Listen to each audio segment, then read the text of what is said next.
Okay, so in this video, we're going to learn what the demonstrative pronouns are and how to use them, and also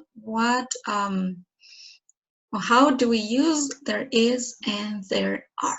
So we're going to start with the demonstrative pronouns. Let me just move this for a second so you can see the whole picture.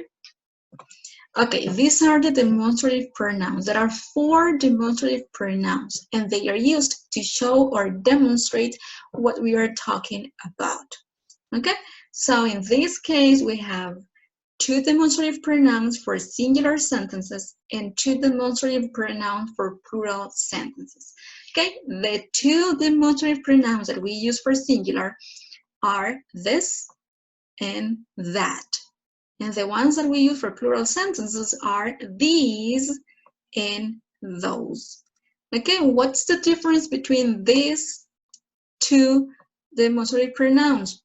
Okay, the distance in which the thing we are referring to is from us, from the speaker. So for example, when we're using this, it means that we are talking about one thing or one person or one object that is near us. Like in these cases, you can see in the picture, the person, the speaker who is talking, has his or her hand near the apple. So the person can say, this is an apple. But if the person, the speaker, is far from the object or person or thing that he or she is referring to, then we use that. So for example, I can say that this is a pen because it's near me. Okay, I can touch it. This is a pen. But I can also say that that is a light because there is a light there, but it's far from me. I can't touch that light. Okay, so this is a pen, that is a light. In both cases, I'm referring to only one thing. So I use the singular demonstrative pronoun. In the second case, with the plural demonstrative pronouns, the difference is the same. We use these 4 objects that I have near. So with the same example, I can say that these are pens. Okay, it's plural because I have 3 pens. They are near my hands. I can touch them. So these are pens. The same as the speaker here. The apples are near her or his hand. So these are apples. But what happens if those objects are far from me? Well, I can say, I know you are not seeing my house, but I can say that those are windows. Okay, I have here 2 windows in front of me, so I need to use the plural pronoun. And since they are far, I can't touch them, I'm not near them, I have to say that those are windows. Or like in this example here, that person can say that those are apples, like pointing at those objects, but they are not near. Okay, so that's basically the difference. If we're talking about one thing, one person, we say, and if we can touch it, if we are near the object, we use this. And we can say, this is a pen. If we're talking about one object that is far, we say, that is an apple, that is a window, that is a door, that's my car. Okay, that is my car. But if we're talking about more than one thing, 2 or more, we use these or those. Okay, if those things, or if the things I'm talking about are far, I use those. Those are beautiful cars. Okay, or I can say these are my fingers. I can touch them. It's plural, but they are near me. Okay, so that's basically the use of the demonstrative pronoun. We use them to show what we are talking about. Okay, now let's talk about there is and there are. There is and there are mean basically the verb haber or I in Spanish. When we say hay un perro allá afuera, that verb I is there is or there are, depending if we are talking in plural or in singular. So again, what or when do we use there is and there are? Well, they are used to show that something exists or it is in a specific place. Okay, let me move this again so you can see the whole picture. Okay, it says there is. There is means I. But we use there is only for singular sentences, for singular subjects. For example, there is a bed in my bedroom. I have only one bed in my bedroom, so I can say there is a bed in my bedroom. I one bed in my bedroom. But when we want to say I for a plural subject, we use there are. For example, there are 3 bedrooms in my house. Okay, I have 1, 2, 3 bedrooms in my house. There are 3 bedrooms in my house. Okay, so what changes in this case is the verb. If we are talking about a plural subject, we use the verb to be plural, are. If we're talking about something that is singular, we use the singular verb to be is. There is or there are. And let's see what's the structure for the sentences. Okay, here we have the structures that you need to follow to create or to write correct sentences using there is and there are. Okay, here we have the affirmative sentences and then the negative. So let's start with the affirmative sentence. This is the formula. I like to call it like that. I like to use formulas to learn the correct structure, the correct position of grammar sentences or grammar structures. So in the affirmative sentences, if we want to talk about only one thing, to use a singular sentence, we start with there is. So we start with there is plus the article a or an, or we can say one. Remember that we're talking about a singular thing, so we can use only a, an, or one. And then the complement. And the complement is anything that goes after the verb, okay? In a regular sentence, we always have subject, verb, complement, right? So here we have the verb, and then we need to write the complement. For example, there is a board in the class. So board in the class will be the complement. We have there is a complement, board in the class. What about the plural sentences? Well, when we want to talk about more than one thing, we start the sentence with there are plus some, or we can also use a specific number plus complement. So let's see some examples. We can say there are 2 books in the shelf. In this case, we're using a specific number. It's plural, more than 1, 2. There are 2 books in the shelf. Or we can use some. There are some toys on the floor. We have some, that is not a definite number, but we need to use some.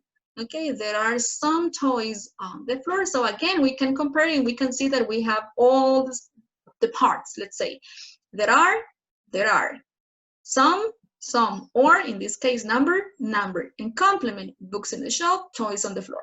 Okay, so that's the structure you always need to follow for affirmative sentences. What about the negative sentences? Okay, the process of the formula is pretty similar. We have there is and there are at the beginning. For singular, there is plus no plus complement. For example, there is no juice in the fridge. So we have there is, no, and complement, juice in the fridge. For the plural one, for plural sentences, we start the sentence with there are plus a no plus a complement. And again, here we have the example. There are, no, and the complement, cars on the street. There are no cars on the street. In this chart, in this small chart, we have the contractions that we can use. Remember that we usually use contractions when talking. It's not that common to use them when we're writing. But when we're talking, we can use contractions like, instead of saying there's no juice in the fridge, we can say, instead of saying there is no juice in the fridge, we can say there is no juice in the fridge. There isn't juice in the fridge. In the case of the plural sentences, the contraction would be there aren't. There are no cars in the street, or there aren't any cars on the street.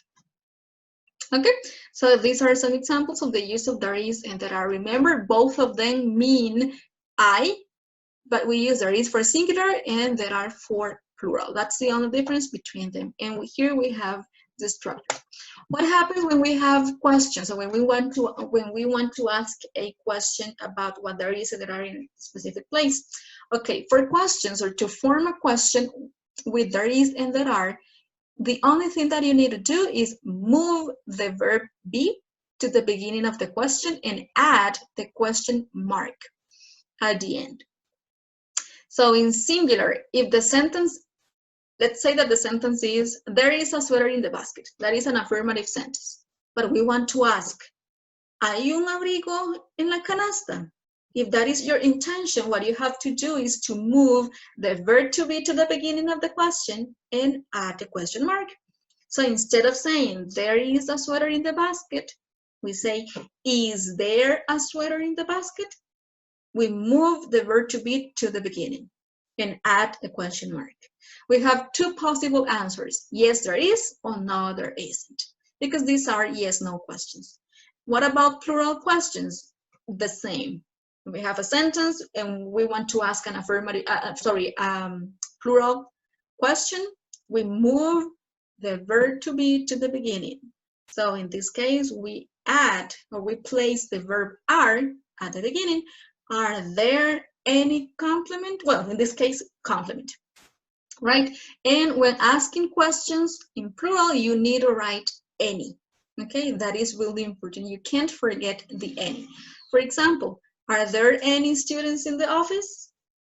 That's a question. Here we have all the sections of the question. Are there, any, and complement, students in the office. And here you have the question mark. When writing, you can't forget the question mark. If you don't add the question mark and you write the verb at the beginning, that will be an incorrect sentence, okay?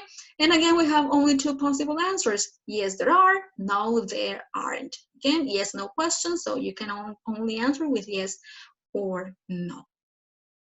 Okay, so just to finish, let me show you some examples that I have here in which we are mixing both structures. We're mixing there is and there are with the demonstrative pronouns, so you know how we can combine topics, right? For example, number one says, there is a hummingbird in that tree. Okay, we're using there is, I, singular because it's a hummingbird, and we are using that tree. It's a tree that is far from me. I'm not touching that tree. Okay, so there is a hummingbird in that tree. Plural one. There are some foreign students in this class. Okay, we're talking about foreign students. It's plural, it's more than one student, so we need to use there are. Some foreign students. Where? In this class. The class is our class. This class is near us, so we need to use this. There are some foreign students in this class. There are some French and Spanish and Italian students in this class, right? Number three, a singular and negative sentence. There isn't an English dictionary in those shelves. Okay, we're talking about an English dictionary, only one, so we need to use the singular structure. There is, but it's negative, so there isn't. There isn't an English dictionary in those shelves. Let's imagine that we are buying things, school items in a bookstore. Let's say that we are, well, I'm not going to say names. I don't know if I can use names here. Okay, but let's say that we are in Nicoya downtown and we are buying school items in a bookstore, and we're looking for an English dictionary, and we say, no, I'm so sorry, Mom, I'm so sorry, classmates or friend, but there isn't an English dictionary in those shelves. Okay, the shelves are far from me. I'm not touching, I'm not near the shelves, so I use those. And finally, there aren't any nice shoes in these boxes. Okay, I'm talking about shoes, and shoes are plural, so I need to use there aren't. There aren't any nice shoes in these boxes. So let's imagine that I have here, I don't know, some boxes, and I'm looking for some shoes, but well, there aren't any nice shoes in these boxes. Okay, so that's how you can mix or you can combine different topics. There is and there are for singular, for plural, and also the demonstrative pronouns to show what you are talking about. I hope everything is clear. If you have any questions, of course, feel free to ask me.